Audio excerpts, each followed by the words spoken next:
So today I want to talk to you about the first piece of equipment that I ever bought. Actually, this is the second piece of equipment, but this one's been really well serviced here.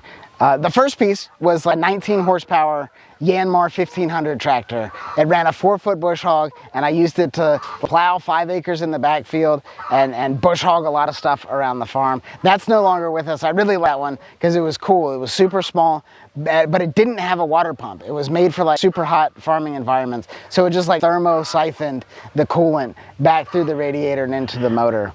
Shortly after that one, I got this one, realizing that this property was much too large for a 19 horsepower tractor. And so I've got this Massey Ferguson 270, and much like myself, this was top of the line in 1986.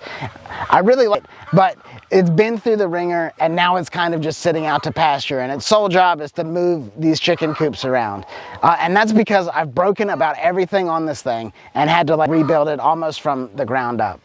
From hydraulic lines, a diesel pump, coolant and hydraulic issues, the PTO, everything on this thing has been replaced, and it's just kind of an older tractor, but it serves its purpose really, really well in pulling this chicken coop around. I bought it with some hay equipment.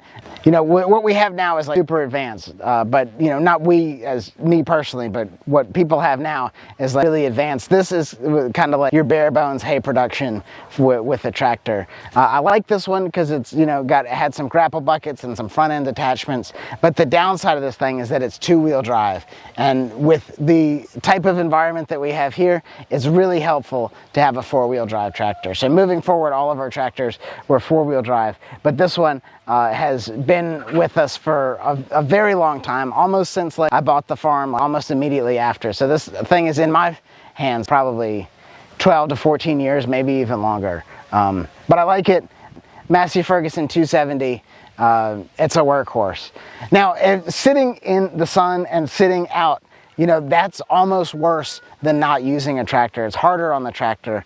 But one of the things that we've done that I really like is attach a solar panel to it. And maybe the thing has fallen off. That's how long I haven't been out here on the thing.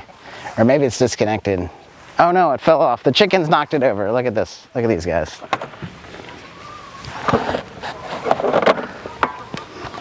But yeah, this sits on top of the tractor and just keeps that battery maintained. Because we're not running it for long periods of time, it's very easy for the battery to kind of die down. But yeah, get the extended warranty on the battery. That way you can take it back and just return it to the store when it inevitably runs out of battery, if that's the application that you're doing. But this thing, Massey Ferguson 270, it's got a bush hog grapple on the front. A note about the bush hog grapple, I would say moving forward, all the stuff that we've gotten had skid steer attachments, so it was interchangeable with the skid steer, but this has its own proprietary system for attaching the hay spear or a bucket or any of those front end attachments, the pallet forks.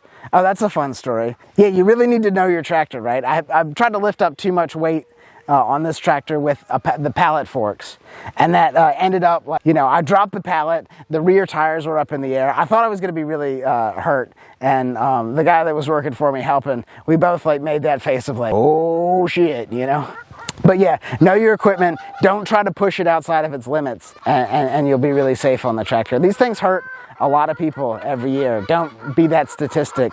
But anyway, back to what I was talking about. This has its proprietary attachment system, and that's something that I would look to not have in other tractors. But again, 270. So we're showing you this equipment, this old stuff, because it's proof, and farming in everything. You want to start small, get the tools that the job requires, and then as you learn more, you grow from there. When we show you tools in the shop too, we didn't start at having a lot of tools. You start with a handsaw, you start with a chisel, and then you build up to the joiner and the planer. It's the same thing with farming. This is why we show you all the broad fork, the scythe, the ways to take care of your garden and your market garden without buying the equipment. Then you buy very specific tools that help you in the applications, and then you move up over time. If we just buy the most expensive tools, we still have to buy the cheap tools in a lot of cases, but it's all about evolving and having a more efficient system. And this is one step